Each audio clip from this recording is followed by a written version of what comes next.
প্রথম দেখায় সুমন নামের এই যুবককে দেখে আপনিও ভুল করবেন। দেখলে মনে হবে তিনি নারী, কারণ তার আচরণ নারীদের মতোই, নাক কান ফোড়ানো এবং নারীদের পোশাক পরেই তার চলাফেরা।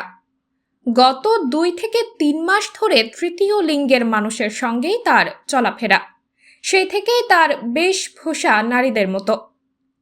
পুরুষ থেকে নারী হওয়ার বাসনায় রাতে ঘরে বসে নিজের স্পর্শকাতর স্থান কেটে সম্পূর্ণ আলাদা করেছে এই যুবক।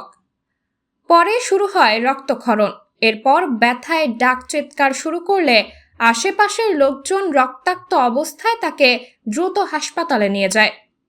রোববার 9 ফেব্রুয়ারি রাত 8টার দিকে বরগুনার সদর উপজেলার গৌরীচন্না ইউনিয়নের খেজুরতলা আবাসনে এই ঘটনা ঘটে।